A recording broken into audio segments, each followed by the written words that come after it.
কুলের মধ্যে একটা বিষাক্ত সাপ এসে পড়ল। ওই সাপ বারবার নড়ে, কিছুক্ষণ ওনার দিকে আসে, কিছুক্ষণ মুখের দিকে যায়, কিন্তু আব্দুল কাদের জিলানী রহমতুল্লাহ আলাইহি পড়াচ্ছেন। ছাত্ররা কাঁপাকাঁপি শুরু করলো, বাট গৌসে পাকের পড়ানো বন্ধ হচ্ছে না। এক পর্যায়ে সাপ আস্তিনের ভিতর দিয়ে ঢুকে গলায় গিয়ে পেঁচিয়ে পড়ল, গলার উপরে এখানে বসে গেল। কিন্তু শাহিনশাহ বাগদাদ আব্দুল কাদের জিলানী রহমতুল্লাহ আলাইহি ক্লাস করাচ্ছেন। অনেক ছাত্র নড়ে চড়ে বসছে, সরে যেতে চায়, কিন্তু গৌসে পাক নড়ে না। কিছুক্ষণ পরে সাপ সামনে গিয়ে এইভাবে দাঁড়ায়। সাপের সাথে আব্দুল কাদের জিলানী রহমতুল্লাহ আলাইহি কথা বলে। কথা শেষ করার পরে ছাত্ররা বলে, হুজুর সাপে কি কইল আপনারে? হুজুর বলে, সাপ আমাকে বলতেছে আমি অনেক শিক্ষকের কাছে গেছি ক্লাস চলাকালীন সময়ে পরীক্ষা করার জন্য শিক্ষক বরাবর পড়াচ্ছে কিনা। অনেক ওলির কাছে গেছি পরীক্ষা করার জন্য নড়ে যায় কিনা, কিন্তু আপনাকে নাড়তে পারলাম না কেন? ও আব্দুল কাদের জিলানী, আপনার এত সাহস কেন? আপনি আমাকে দেখে ভয় পান না কেন? আমি বিষাক্ত সাপ, আপনার হাতের ভিতর দিয়ে কাপড়ে ঢুকে গেলাম, আপনি নড়লেন না। আপনার গলায় বসে গেলাম, আপনি নড়লেন না।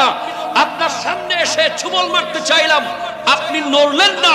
তো গাউসে পাক বলছেন, আমি যেই টপিকটা এখন ছাত্রদেরকে পড়াচ্ছি ওই টপিকটা হলো কাজা এবং কদর, যেগুলো নড়ে চড়ে একমাত্র আল্লাহর হুকুমে আমি পড়াচ্ছি। আল্লাহর হুকুম ছাড়া তুমি আমাকে কিছুই করতে পারবে না, তাই আমি নড়ি নাই। জোরে বলেন সুবহানাল্লাহ।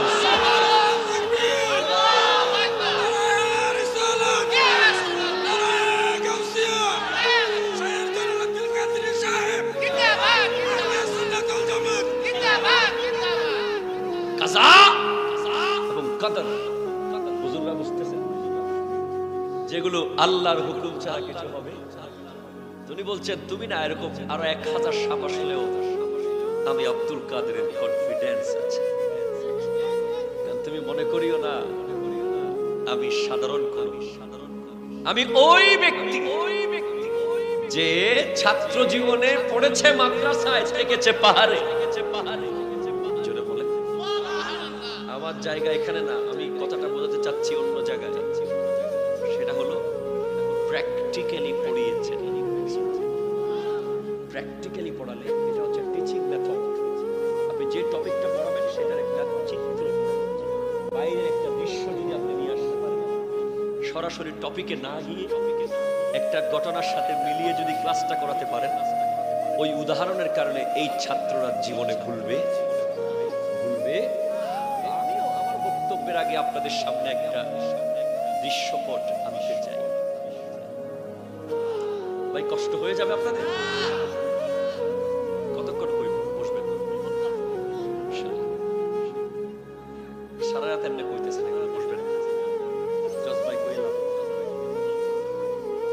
আল্লাহ কবুল করুক। আল্লাহ আমাদেরকে ধৈর্য ধরে বসার তৌফিক দান করুন। দিলটাকে নরম করে, একটু নরম করে। কিছুক্ষণের জন্য মনে করেন আপনি পৃথিবীতে নাই। কিছুক্ষণের জন্য মনে করেন আমার এক উস্তাদ আমাকে বলতো, জামিয়ার একজন উস্তাদ আমাদেরকে বলতো, তোমরা সব সময় মনে করবে তোমরা কবরে আছো। শুধু পার্থক্য হবে এতটুকু, কবরে হাঁটা যায় না, এখানে হাঁটা যায়। কবরে দরজা নাই, এখানে দরজা আছে। কবরে জানলা নাই, এখানে জানালা। তুমি যদি নিজেকে কবরে আছো মনে করতে পারো, তোমার কবরটা বড় সহজ।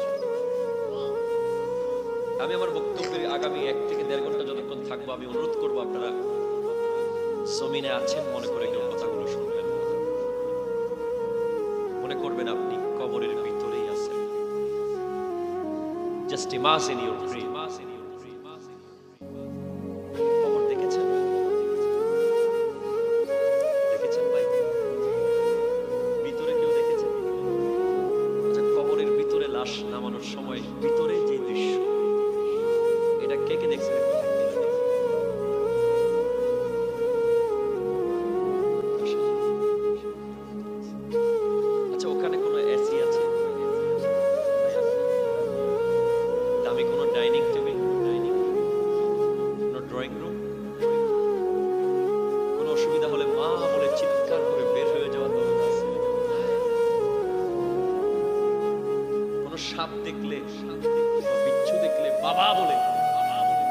ডাক দেওয়ার কোন সুযোগ আছে?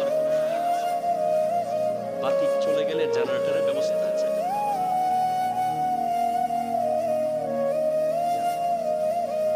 বিশ্বের অনেক কবর আমরা দেখি, কিন্তু কোনো আফসোসের ব্যাপার আমাদের এখানে অনেকের 50 বছর, অনেকের 60 বছর, অনেকের 30 বছর হয়ে গেছে। কোনোদিন গিয়ে কবরস্থানে চিন্তা করে নাই যে এটাই আমার শোয়ার জায়গা। আমরা শুধু ভাবি আমি আরেকটা ফ্ল্যাট বানাবো, আরেকটা ঘর বানাবো, আরেকটা দোকান বানাবো, আরেকটা মার্কেট বানাবো।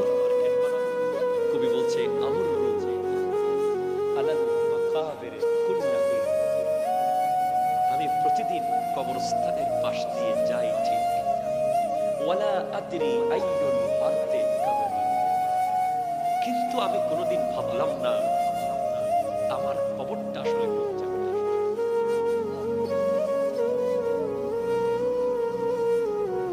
ওয়া আফরাহু বিল গানাইম যাদা মালি,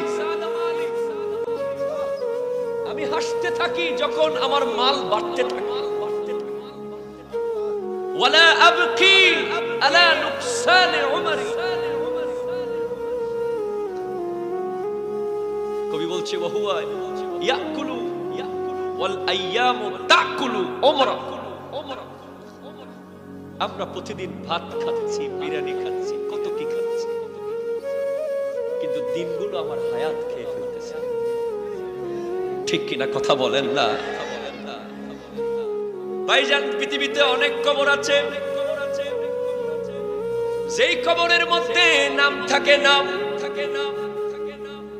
দুনিয়া থেকে যাওয়ার সময় ওই কবরস্থানের মানুষটা কিছুই যদি নিতে নাও পারে, একটা নাম নিয়ে যায়, যেই নামটার কারণে যুগ যুগ ধরে ওই কবরের মানুষটাকে তার পরের বংশধররা খুঁজে পায়।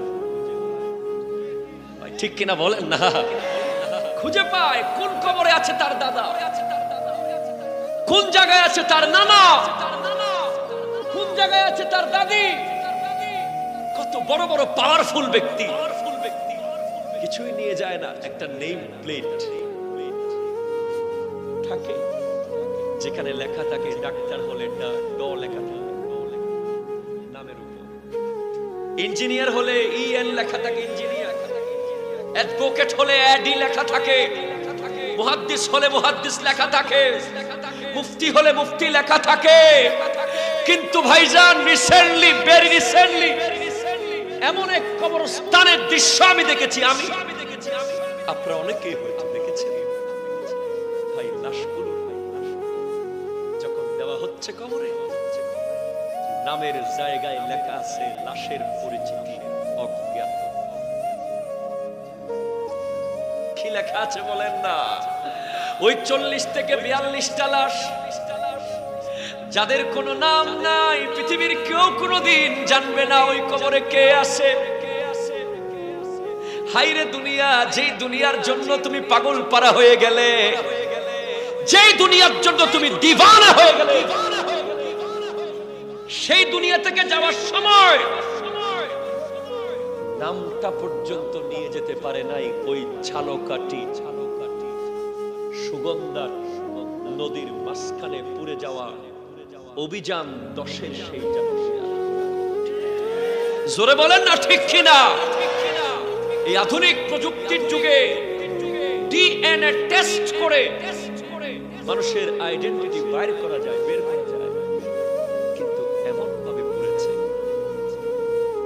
ভাবে পুড়েছে। আহা, আমার নবী বলছেন কাসরু আসবিল মাইয়্যিত কাকাসরিহি হাইয়্যা, মৃত ব্যক্তির হাড়টি ভেঙে যাওয়া মানে জীবিত ব্যক্তির হাড়টি ভাঙাচ্ছে 1000 গুণ কঠিন।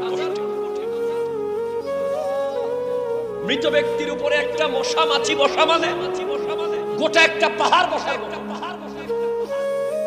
মৃত ব্যক্তি ওরা পুরে ছাই ছাই হয়ে যাচ্ছে। তুমি কি এখনো শুধরাবে না? তুমি কি এখনো চেঞ্জ হবে না? তুমি কি নিয়ে যাবে? তোমাকে কেন বানিয়েছে আল্লাহ? তুমি করছোটা কি?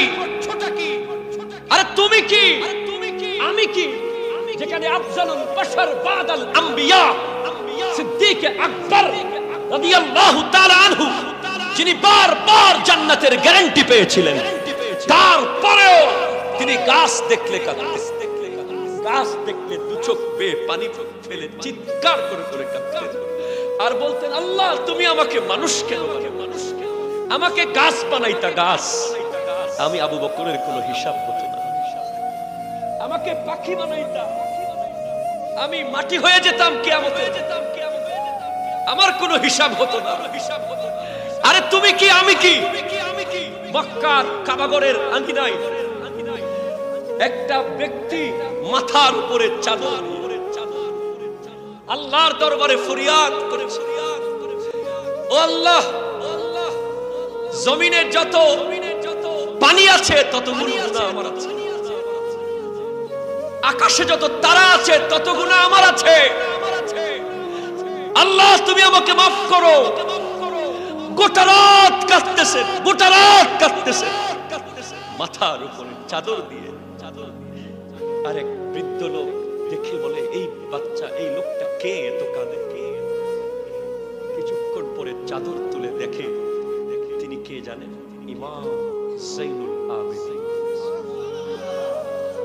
সাইয়্যিদুস সাজিদিন, যার লকব হলো সাজ্জাদ, যিনি সিজদায় গেলে ঘন্টার পর ঘন্টা সিজদা থেকে উঠেন না, যিনি সিজদাকারীদের সাইয়্যিদ, যিনি যাইনুল আবেদিন মানে ইবাদতকারীদের সৌন্দর্য, যিনি ইমাম হোসাইনের বেটা, যিনি মা ফাতেমার ঘরের টুকরা, এইভাবে কাঁদে,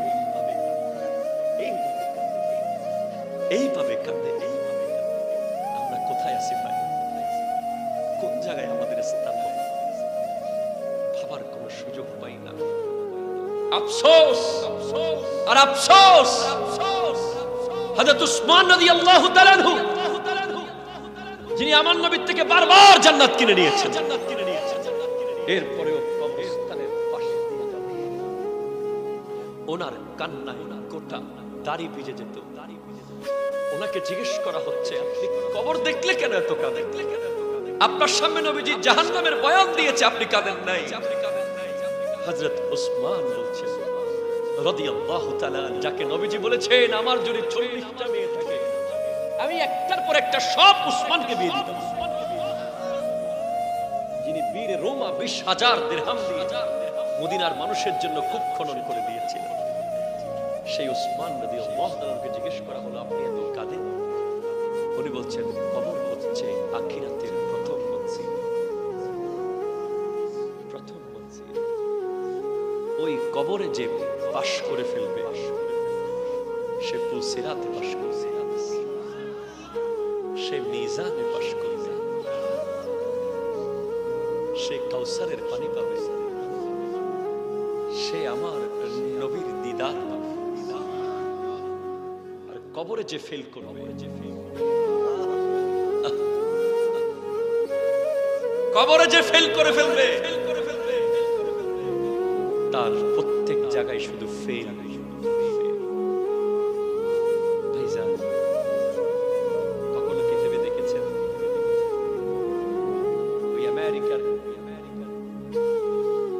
একজন ফ্যাশন ডিজাইনার, যার নাম হলো কিরদেজা রদ্রিগেজ, তার ক্যান্সার হয়েছিল, মাথার সব চুল পড়ে গেছে। দুনিয়া থেকে যাওয়ার সময় একটা চিঠি লিখে দিয়ে গেছে পৃথিবীর মানুষের উদ্দেশ্যে। সেখানে তিনি লিখেছেন, ও দুনিয়ার মানুষ, আমার চুল আঁচড়ানোর জন্য 7 জন বিউটি পার্লারের লোক আমার ঘরে নিয়োগপ্রাপ্ত ছিল, কিন্তু আজকে আমার মাথায় চুল নাই। ও দুনিয়ার মানুষ শোনো, আমার ঘরের দরজার নিচে গ্যারেজে পৃথিবীর সব ব্র্যান্ডের গাড়ি আছে, কিন্তু আজকে গাড়িতে চড়ার মতো সেই শক্তি আমি হাসপাতালের চেয়ারের মধ্যে ঝুলতেছি। ও দুনিয়ার মানুষ, আমার বিল্ডিং যেটার এক একটা কামরা 2000-4000 স্কয়ার ফিটের কামরা, আজকে আমি হাসপাতালে 150 স্কয়ার ফিটের একটা ছোট্ট কামরায় শুয়ে আছি। ভাইজান, এখানেই শেষ নয়, শুধু এখানেই শেষ নয়। আমার বক্তব্য আছে ইউটিউবে। মাইকেল জ্যাকসন, বিখ্যাত পপ সম্রাট, সে তার ব্যক্তিগত ডাক্তার রেখেছিল 12 জন, বিশ্বের শ্রেষ্ঠ ডাক্তার। শুধু তাকে ট্রিটমেন্ট করবে, আর কোন রোগী দেখবে না। সে প্রত্যেকটা অঙ্গের জন্য ব্যক্তি রেখেছে নিয়োগ অর্গান। চোখ লাগলে চোখ দেবে, কিডনি লাগলে কিডনি দেবে, ফুসফুস লাগলে ফুসফুস দেবে, যা লাগে তা দেবে। এরকম লোক রেডি করে রেখেছিল। সে যে বিছানায় ঘুমাতো, ওই বিছানায় অটো অক্সিজেন সাপ্লাইয়ের ব্যবস্থা রেখেছে। রাত্রিবেলা যদি নিঃশ্বাস বন্ধ হয়ে যায়, যেন অক্সিজেন অটো যায়। সে খাবার খেত, প্রত্যেকটা দানা ল্যাবরেটরি থেকে পরীক্ষা করার পরে খেত। সে মাত্র 150 বছর বাঁচার আশা করেছিল। ভাই, মাত্র 50 বছর বয়সে ধপ করে পড়ে গেছে। ডাক্তার আসার সুযোগ পর্যন্ত দেয় নাই কে? আরো জোরে বলেন কে? ইযা জাআ আজালুহুম লা ইস্তাখিরুনা সাআতাও ওয়া লা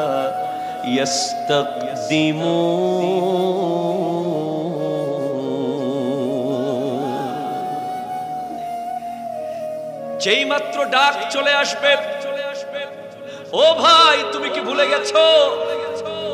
ইমাম গাজালির আমলের একজন ব্যক্তি দৌড়ে দৌড়ে ইমাম গাজালির কাছে এসে বলে, হুজুর আমার ভয় লাগতেছে। কি লাগতেছে? কার কাছে? ইমাম গাজালির কাছে এসে বলে, হুজুর আমার ভয় লাগতেছে। হুজুর আমার ভয় লাগে। কেন? আমি এক দুঃস্বপ্ন দেখেছি। কি দেখেছো?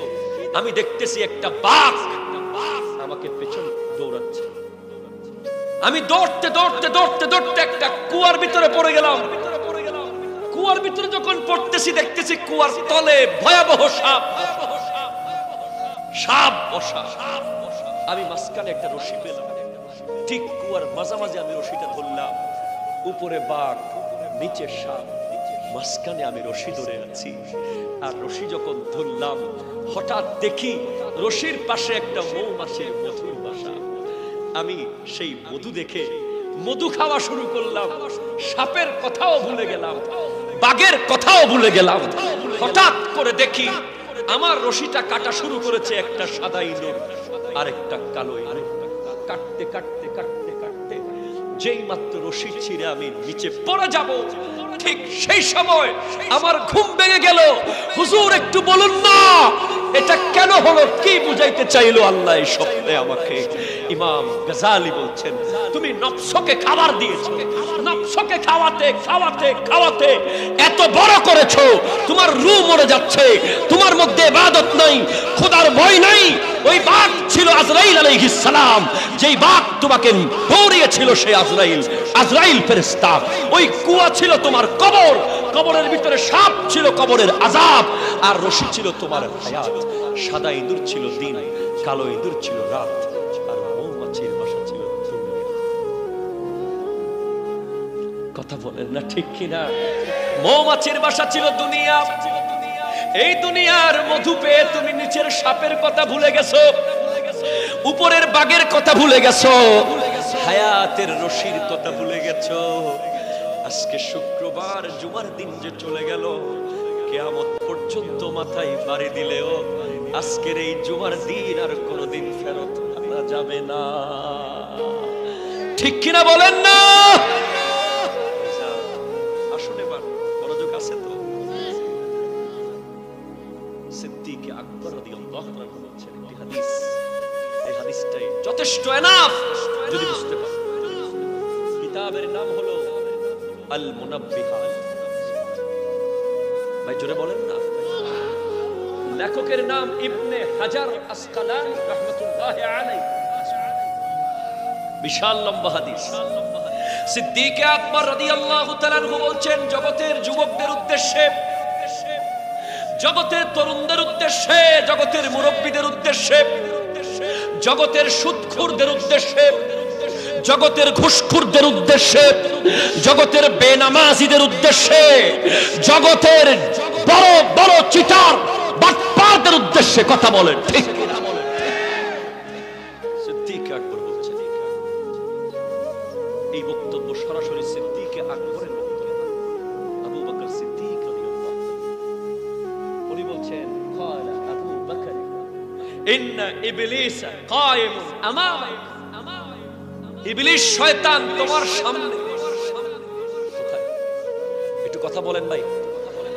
মোট 6টা দাওয়াতের কথা বলবো, মনে মুখস্থ করে চলে যাবেন আজকে বাসায়। ওয়াজ মানে শুধু নাচানাচি আর লাফালাফি করলে হবে না। এখান থেকে তথ্য নিতে হবে সন্তানের জন্য, এখান থেকে তথ্য নিতে হবে স্ত্রীর জন্য, এখান থেকে তথ্য নিতে হবে বন্ধু বান্ধবের জন্য, এখান থেকে তুমি গিয়ে আমার কথাগুলো বলে তোমাকেও বক্তার দায়িত্ব পালন করতে হবে, ঠিক কিনা কথা? এই হাদিসটা মন দিয়ে শোনো যুবক ভাই, অনুরোধ করছি। সিদ্দিক আকবর বলছেন, ইন্না ইবলিসা কাইমুন আমামাক, ইবলিস শয়তান দাঁড়িয়ে আছে তোমার সামনে। এই বলো কোথায়? এই যুবক কোথায় আছে? কে কে? আরো জোরে কে? এরপরে বলেন, ওয়ান নাফসু আন ইয়ামিনিক, নফস মানে কুমন্ত্রণা, আত্মা, খারাপ আত্মা দাঁড়িয়ে আছে তোমার ডানে দিকে। কে? আরো জোরে, আরো জোরে মুখস্থ করো। কে? খারাপ আত্মা দাঁড়িয়ে আছে তোমার ডানে। ওয়াল হাওয়া আন ইয়াসারিক, কামনা বাসনা লালসা দাঁড়িয়ে আছে তোমার বামে। কে দাঁড়িয়ে আছে? কামনা বাসনা লালসা, ঠিক কিনা কথা বলেন না? কোন দিকে? কোন দিকে?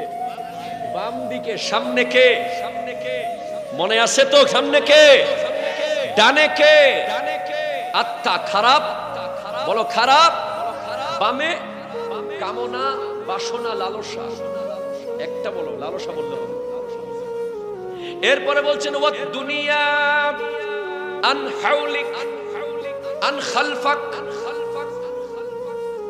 খালফিক, দুনিয়া তোমার, আন খালফিক, দুনিয়া কোথায়? দুনিয়া কোথায়? দুনিয়া কোথায়? সামনে কে? পিছনে কে? সামনে কে? পিছনে কে? ডানে কে? বামে কে? মনে আছে? এরপরে বলেন, ওয়াল আ'দাউ আন হাউলিক, তোমার শরীরের প্রত্যেকটা অঙ্গ প্রত্যঙ্গ তোমার চারপাশে আছে। ওয়াল জাব্বারু আন, ওয়াল জাব্বারু ফাওকাক, রব্বুল আলামিন তার মর্যাদা এবং ক্ষমতায় উপরে আছে, ঠিক কিনা বলেন না? সামনে শয়তান, পিছনে দুনিয়া, ডানে নফসে আম্মারা খারাপ আত্মা, বামে হলো হাওয়া, চারদিকে হলো তোমার শরীরের অঙ্গ প্রত্যঙ্গ। আর তোমার রব ওনার ক্ষমতায় মর্যাদায় তোমার উপরে আছে না নাই? আরো জোরে বলো, আছে না নাই? এরপরের পাঠ হাদিসের বিশাল লম্বা। সিদ্দিক আকবর বলেন, ওয়াশ-শায়তানু ওয়াল ইবলিসু লানাতুল্লাহ ইয়াদউকা ইলা তারকিদ-দ্বীন, ওই শয়তান 24 ঘন্টা তোমার সামনে দাঁড়িয়ে দাঁড়িয়ে তোমাকে দাওয়াত দিচ্ছে নামাজ ছেড়ে দাও, ঠিক কি না? জোরে বলেন না, ঠিক কি না বলেন? নামাজ ছেড়ে দেওয়ার দাওয়াত দিচ্ছে কে? আরো জোরে কে? কে? বাবাকে ছেড়ে দাও, দিচ্ছে কিনা? জোরে বলেন, দিচ্ছে কিনা? সে ডাইরেক্ট বলে না, কিন্তু কাউকে দিয়ে বলায়, তোমার ওয়াইফকে দিয়ে বলায়, ভাই ঠিক কিনা? সেজন্য আজকে শিখেন নবীনগরের মানুষ আমাকে অনেক ফোন করেন, হুজুর আমার বউয়ের জন্য পারি না। বউ কয় মা বাপের ছাড়ে দিতে কয়, মা বাবার লগে সে থাকতে পারবে না, আম্মা আব্বার খেদমত সে নাকি করতে পারবে না, সে কি দাসী, সে কি বান্দি, এই প্রশ্ন সে করে, হুজুর আমি কি করব? আমি আজকে আপনাদেরকে শিখিয়ে দিয়ে গেলাম, যে স্ত্রী আব্বা আম্মার থেকে দূরে নিতে চায়, তাকে তার মুখ দিয়ে যদি এই ধরনের কথা যখনই বের হবে, আপনি মনে করবেন শয়তান দেখতেছেন, বলবেন আস্তাগফিরুল্লাহ আস্তাগফিরুল্লাহ রব্বি মিন কুল্লি যামবি ওয়া আতুবু ইলাইহি লা হাওলা ওয়া লা কুওয়াতা ইল্লা বিল্লাহ। কথা কোন ঠিক কিনা? এই আরো জোরে হাত তোলো, বলো ঠিক কিনা বলো।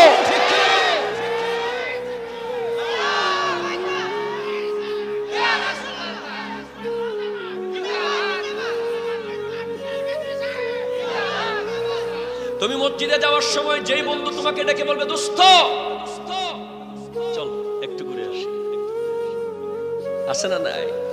যেই বন্ধু বলবে দোস্ত একটা টান মার, একটা টান, এই কথা ক, কথা ক, জোরে কথা বলেন ঠিক কিনা? কয়টা টান? তুমি জীবনে কোনোদিন টাচ করো নাই ওই জিনিস, কিন্তু বন্ধু তোমাকে বলছে একটা, একবার। এরকম বন্ধু আছে না নাই? শয়তান কিছুক্ষণ সুদের ব্যবসায়ী সুরতে আসে, ঠিক কিনা? এসে তোমারে কয় এই লাখে 10,000 দিই, ঠিক কিনা? ঠিক কিনা? শয়তান কিছুক্ষণ আসে ঘুষখোরের সুরতে আসে, শয়তান তোমার এলাকায় শরাবির মাতালের সুরতে আসে, ঠিক কিনা?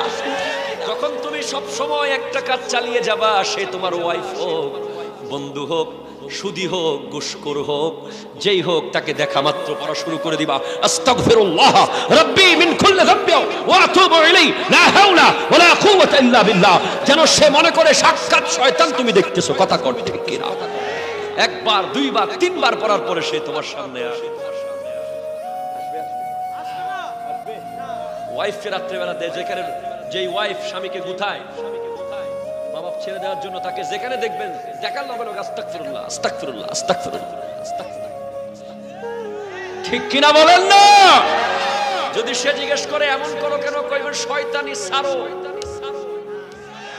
তারপরে আমিও তোমারে দোয়া করা শুরু করে দেব, ঠিক কিনা বলেন? দরকার আছে না নাই? যেই স্ত্রী তোমাকে বাদ দিয়ে বেগানা পুরুষের সাথে দেখা করার জন্য বিয়ে বাড়িতে যায়, ঠিক কিনা বলেন? শপিং মলে চলে যায়, ঘরের সামনে ফেরিওয়ালার সাথে বন্ধুত্ব করে, ঠিক কিনা? এখানে নাই মনে হয়, নাই? এ সত্যিটা কি আছে? এ ধরনের স্ত্রীকে আজকের মাহফিল থেকে যাওয়ার পর থেকে আর কিছুই বলবেন না, দেখলে শুধু আস্তাগফিরুল্লাহ আস্তাগফিরুল্লাহ আস্তাগফিরুল্লাহ, ঠিক কিনা? লা হাওলা ওয়া লা কুওয়াতা ইল্লা বিল্লাহ, এমন ভাবে করবেন যেন আপনি জাহান্নামের কোন ভয়াবহ আযাব দেখতেছেন। আবার আমার বোনদেরকেও বলে দিচ্ছি, আছে না নাই? আছে না নাই? আমার বোনেরা আছে না নাই? যেই স্বামী সুদের টাকা দিয়ে বাজার করে আনবে, গহনা কিনে আনবে, চুরি কিনে আনবে, শাড়ি কিনে আনবে, সেই স্বামীরে দেখার লগে লগে কইবা উজু গেছে গা, আস্তাগফিরুল্লাহ আস্তাগফিরুল্লাহ। কথা কোন ঠিক কিনা? এই জোরে বলেন ঠিক কিনা বলেন? যেই স্বামী তোমাকে তার বন্ধুর সাথে পরিচয় করিয়ে দেবে, তোর ভাবি আছে আছে আছে, হায় হায় হায়, ওই ধরনের স্বামী হলো কুলঙ্গার, দায়ুস, ঠিক কিনা? যে নিজের স্ত্রীকে লুকিয়ে রাখতে জানে না। আরে পরকীয়া প্রেম এমনি হয় না, তোমার কারণে হবে, ঠিক কিনা বলেন না? তুমি অফিস থেকে আসার সময় গোটা অফিস সাথে করে নিয়ে আসো কেন, ঠিক কিনা? তোমার হাতে একটা অ্যান্ড্রয়েড, তোমার স্ত্রী হাতে একটা আইফোন, তোমার হাতে স্যামসাং, দুইজনে দুইটা নিয়ে ব্যস্ত, মাঝখানে ফোলাটা এমন করে।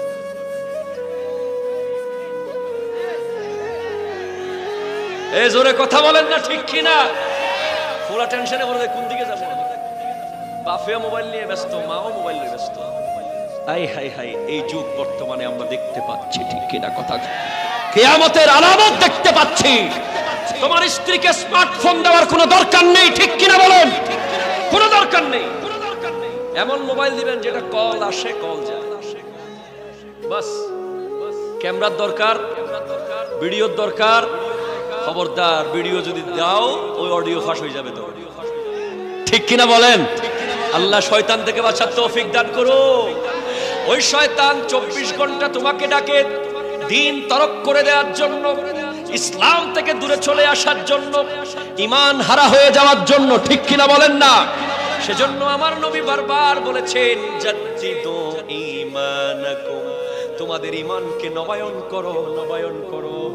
সাহাবায়ে কেরাম বলেন কাইফা নুজাদ্দিদু ঈমানানা, ইয়া রাসূলুল্লাহ ঈমান কিভাবে নবায়ন করব? আমার নবী বলেন কুলু লা ইলাহা ইল্লাল্লাহ মুহাম্মাদুর, জোরে বলেন না সুবহানাল্লাহ। আমার অনেক ভাই এখানে ভালো, এখানে সব ভাই ভালো, 100তে 100 সবাই ভালো, 100 সবাই ভালো, কোনো সন্দেহ নাই, ঠিক কিনা বলেন? ঠিক কিনা বলেন? তো একটু সমস্যা আছে, একটু সমস্যা আছে। হুজুর আজকে লাস্ট, আমাদেরকে ফোন করে হুজুর আজকে 31শে ডিসেম্বর হুজুর 31st নাইট আছে, লাস্ট একবার 14 ফেব্রুয়ারি হুজুর একবার শুন দেন, একটা ফুল দিয়ে চলে আসবো, কোনো মতে জায়েজ দেন না হুজুর, আপনাদের ভালোবাসা, আপনার লগে সেলফি তুলছি তো, আসে না নাই, শুধু একবার নাকি মনে রেখো। তোমাকে একটা কথা বলে যাই, মনোযোগ আছে তোমাদের? শুনবে আর কিছুক্ষণ? কিতাবের নাম হলো মিনহাজুল আবেদিন, লেখকের নাম ইমাম গাজালি। ইমাম, জোরে বলেন। যেই ইমাম গাজালি, এটা গাজালি যার বই পড়ে পড়ে এখনো আমেরিকা ইউরোপে মানুষ মুসলমান হয়, জোরে বলেন না। যিনি হলেন 5ম শতাব্দীর মুজাদ্দিদ, ওনার কিতাবে আসতেছে মিনহাজুল আবেদিন কিতাবে আল্লাহর একজন বড় ওলি যার নাম হযরতে ফুদাইল ইবনে আয়াস রাহমাতুল্লাহ। ফুদাইল ইবনে, এই সিলেবাস কিন্তু মনে রাখতে হবে। ওই কে কোন জায়গায় আছে মনে আছে তো? শয়তান কোথায়, নফস কোথায়, হাওয়া কোথায়, দুনিয়া কোথায়, অঙ্গ প্রত্যঙ্গ, আল্লাহ। এখানে চলে যাব আমি, এখান থেকে শাখায় ঢুকেছি। মূল গাছ হচ্ছে এই হাদিসটা, আজকের মূল গাছ কি? এই হাদিসটা। এখন ঢালে ঢুকলাম। ফুদাইল ইবনে আয়াস রাহমাতুল্লাহ আলাইহির একজন মুরিদ সাকরাতের বিছানা, সাকরাতের বিছানাটা কি বড় আরামের বিছানা নাকি? খুব শান্তির জায়গা।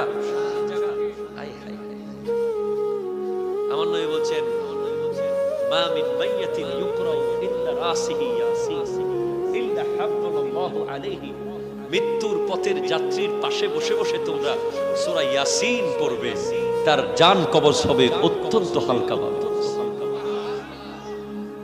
আমাদের কয়জন ভাইকে তার বাবা ইয়াসিন সূরা শিখিয়েছে আল্লাহই ভালো জানে। এই হুজুর আজকে আমার পাশে বসে বসে কাঁদছেন, ওনার তো কাঁদার কথা না, ওনার ছেলে তো আলেম, পাশে বসে বসে সূরা ইয়াসিন পড়ার লোক আসে না নাই? হুজুর নিজেও আলেম, নিজে সূরা ইয়াসিন পড়া শুরু করে দেবে। কিন্তু বড় দুঃখের বিষয়, আমাদের সমাজের অনেক মানুষ জানেই না যে মৃত ব্যক্তি যখন মৃত্যুর বিছানায় তখন কি করতে হয়। তখন অনেকে দলিল নিয়ে আসে, স্যান্ডেল নিয়ে আসে,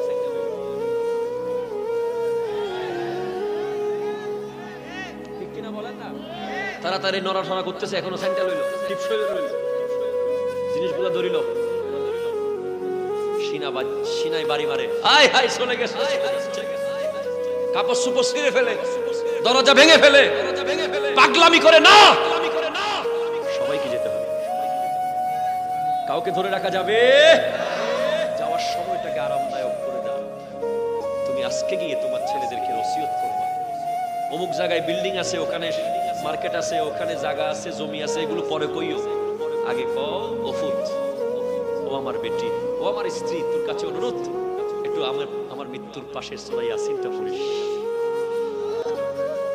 কার সাকারাতের বিছানাতে কি যে যন্ত্রণা, সাত সাগরের পানি দিলেও তৃষ্ণা মেটে না। সাকারাতের বিছানাতে কি যে যন্ত্রণা, সাত সাগরের পানি দিলেও তৃষ্ণা মেটে না। আরে কাউসারের পানি দিবেন শাহে মদিনা, ঠিক কিনা?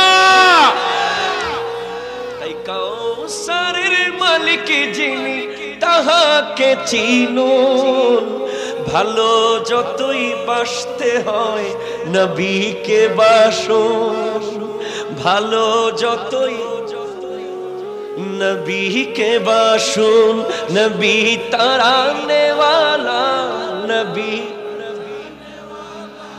নবী তারানে ওয়ালা, নবী প্রাণের চেয়ে প্রিয় তাই তাহাকে জানুন, ভালো যতই বাসতে হয় নবী।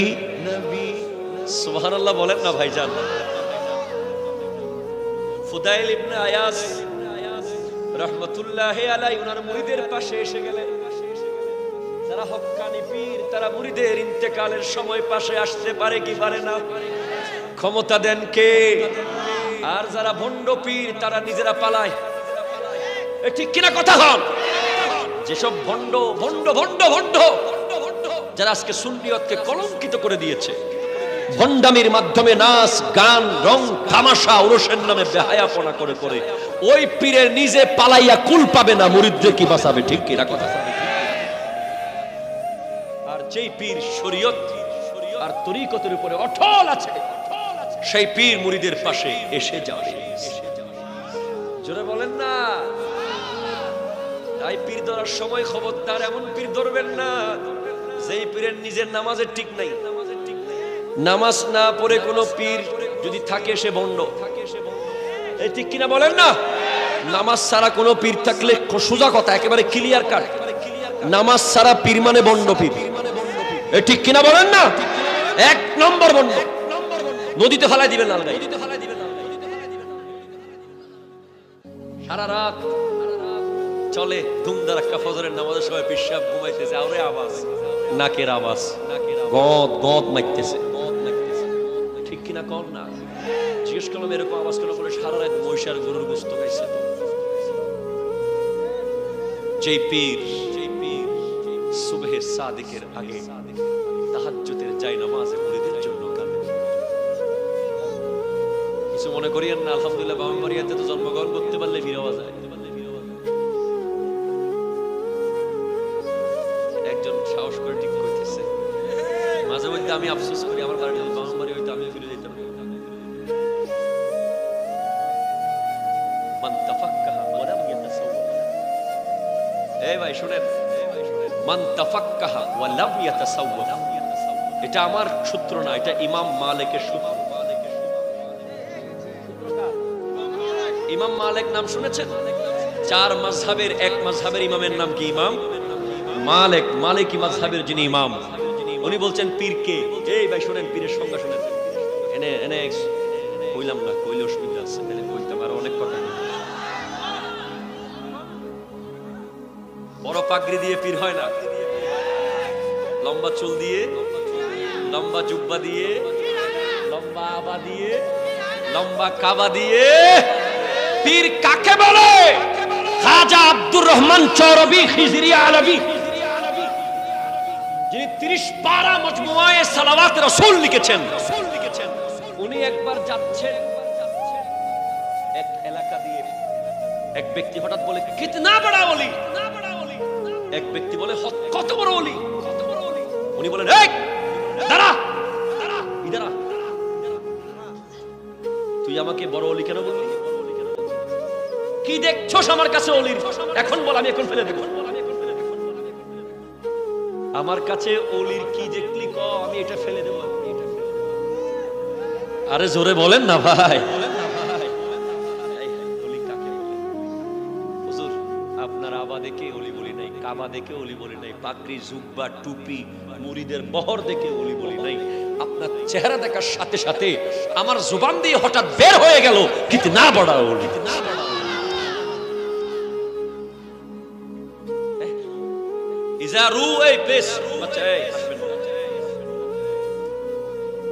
যা জানেন না তা নিয়ে হাসবেন। মনে রাখবেন আমার নবী হাসতে মানা করেছেন, কম হাসতে বলেছেন। ঠিক কিনা বলেন?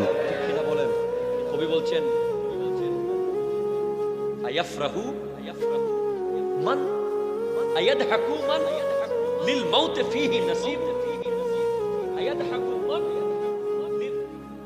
লিল ব্যক্তি কেমনে হাসে? মৃত্যু নামের একটা অধ্যায় আছে। সে কি হাসতে পারে? হাসতে পারে? হাসার সুযোগ নাই, হাসিও না। শোনো শোনো, পীর কে হবে আমি বলে যাই। দাওয়াত মন চাইলে দিয়ে নালে দিয়ে না, হক কথা বলে যাই। ইমাম মালিক বলছেন, মান তাফাক্কাহা ওয়া লাম ইয়াতাসাওয়াফ, যে ব্যক্তি ইলমে ফিকহ শিখলো, ইলমে তাসাউফ শিখলো না, ফাকাত তাফাসসাকা, সে ফাসিক হয়ে যাবে। মানে তরিকত শিখলো না, শরীয়ত শিখলো শুধু, সে কি ফাসিক হবে। ওয়ামান ইয়াতাসাওয়াফ ওয়া লাম ইয়াতাফাক্কাহ ফাকাত তাজাদ্দাকা, যে ব্যক্তি শুধু তরিকত শিখলো, শরীয়ত শিখলো না, সে জিন্দিক, নাস্তিক হয়ে যাবে। ওয়ামান জামা বাইনা ফাকাত তাকাম্মাল, যার কাছে তুমি শরীয়ত বরাবর পাবে 100-তে 100, তরিকত বরাবর পাবে 100-তে 100, সে হলো কামেল পীর। ঠিক কিনা বলেন না? এমনি শুধু নাচানাচি করলে হবে না, নামাজ পড়তে হবে, মুরিদদেরকে নিয়ে নামাজে দাঁড়ায় থাকতে হবে ঘন্টার পর ঘন্টা, কিয়ামুল লাইল করতে হবে। ঠিক কিনা কথা বলেন? সারা রাত তাহাজ্জুদ। আমার মুর্শিদে করিম, আমি আপনাদেরকে আমার মুর্শিদের অ্যাডভার্টাইজ করতে আসি না, এমনি কথার কথা এসেছে তাই বলতেছি। আল্লামা তাহের শাহ সাহেব কিবলা, আওলাদ রাসূল, নবী বংশের 41তম আওলাদ, যার দাদা জামিয়া আহমদিয়া সুন্নিয়া কামিল মাদ্রাসা বানিয়েছেন আল্লামা সিরিকুটি, যিনি, যার বাবা আল্লামা তৈয়ব শাহ কিবলা জশ্নে জুলুস ঈদে মিলাদুন নবী দিয়েছেন, গৌসিয়া কমিটি দিয়েছেন। সারা রাত প্রোগ্রাম করে এসে আবার সারা রাত ফজরের আযান পর্যন্ত তাহাজ্জুদের নামাজ পড়তে দেখা যায়। পা ফুলে যায়, কোথায় টুপি, কোথায় পাঞ্জাবি, কোথায় জুব্বা, নরমাল এমন পাঞ্জাবি পরে যেটা 400-500 টাকা দাম পড়ে। দুনিয়াকে তারা লাথি করতে পেরেছে। জোরে বলেন না? যারা সত্যিকারের পীর তাদেরকে অ্যাডভার্টাইজ করতে হয় না, তাদের মাহফিলে মানুষ এমনিই চাতক পাখির মতো আসবে, কারণ ইজা রুউ যুকিরাল্লাহ, তাদেরকে দেখলেই আল্লাহর স্মরণ হবে। জোরে বলেন ঠিক কিনা? অনেক দূরে চলে গেলাম, ফুদাইল ইবনে আয়াস মুরিদের পাশে বসে বসে বলে, মুরিদ ইয়াসিন সূরা পড়ো, বিসমিল্লাহির রাহমানির রহিম, ইয়াসিন ওয়াল কুরআনিল হাকীম,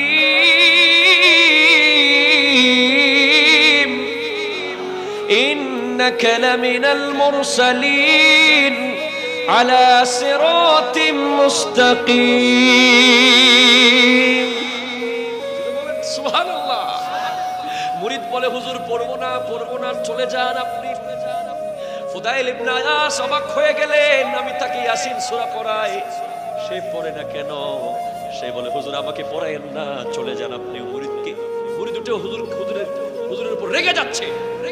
কিছুক্ষণ পরে বলে, ও মুরিদ, ইয়াসিন সূরা তো পড়লি না তুই, অন্তত কলমাটা হলেও পড়। আমার মুখে মুখে পড়, আশহাদু আল্লা ইলাহা ইল্লাল্লাহু ওয়াহদাহু লা শারীকা লাহু ওয়া আশহাদু আন্না মুহাম্মাদান আবদুহু ওয়া রাসূলুহু। জোরে বলেন সুবহানাল্লাহ। মুরিদ বলে, হুজুর পড়বো না। আয় হায় আল্লাহ, ভাই গোটা ব্রাহ্মণবাড়িয়ার মালিক হয়ে কোনো লাভ নাই, যাবার সময় যদি কলমা পড়তে না পারো। ঠিক কিনা কথা? ঠিক কিনা?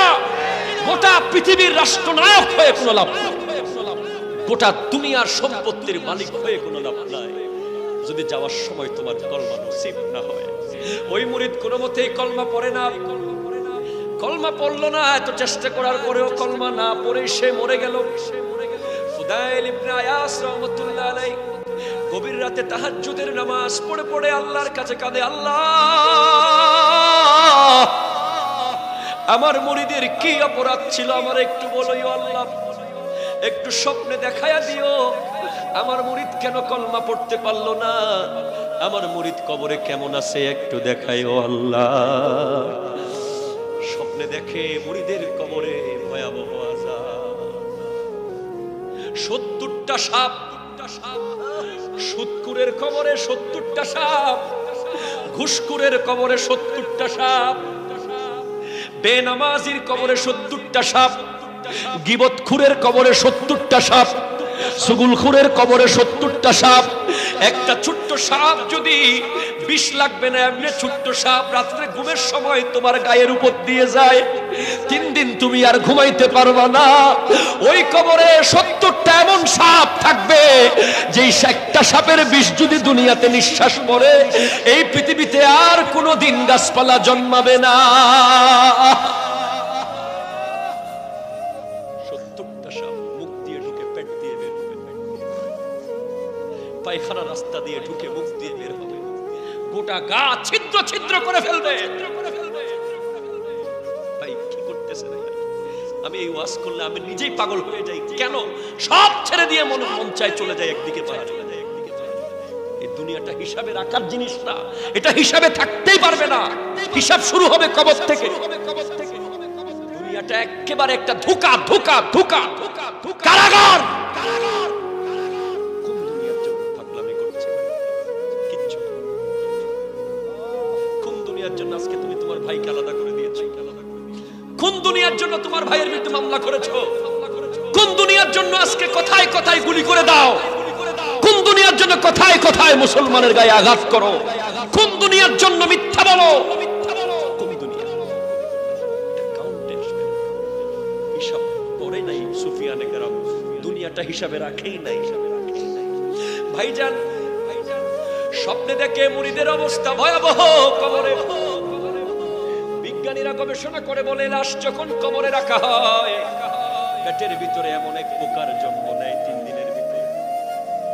ওই পোকা পায়খানার রাস্তা দিয়ে বের হয়ে গোটা গায়ের কামড়ানোর জন্য এমন দুর্গন্ধ হয় কবরটা, ওই দুর্গন্ধে আর অনেকগুলো পোকা ডেকে নিয়ে আসে। ভাই একটু ভাবেন তো, একটু কবরে শুয়ে দেখেন না, এদিকে মাটি, এইদিকে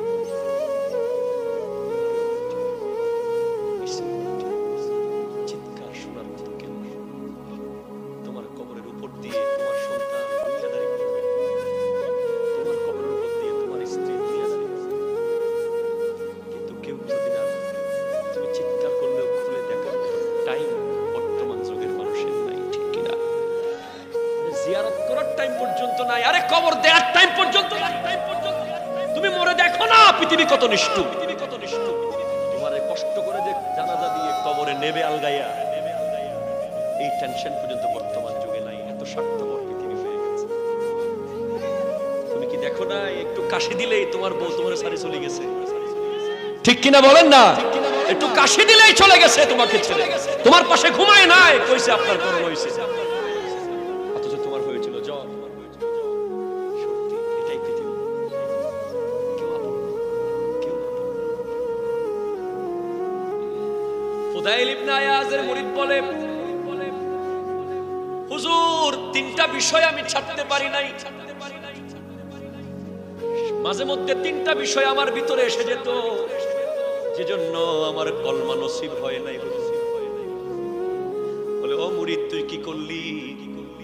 দুনিয়া থেকে যাওয়ার সময় কলমাটা যদি নিতে না পারো তাহলে তো সব শেষ হয়ে গেল। বলে, কি কি করতি তুই? কি কি করতি তুই? হুজুর আমার ভিতরে একটু হিংসা কাজ করে। আছে না নাই? বলেন না, আছে না নাই? একজন মানুষও নাই এখন হিংসা, ঠিক কিনা বলেন? অমুকের ছেলে কেন পয়সাওয়ালা হয়ে যাচ্ছে, হিংসায় চলে যায়। অমুকের ছেলে কেন ভালো পাশ করলো, হিংসায় চলে যায়। অমুকের কেন এত বড় বিল্ডিং হলো, হিংসায় চলে যায়, ঠিক কিনা বলো না? জর্রা জর্রা জর্রা বিন্দু পরিমাণ হিংসা যার কলবের ভিতরে আছে, সে কোনোদিন আমার নবীর দিদার পাবে না, সে মরার সময় কলমা নসিব হবে না।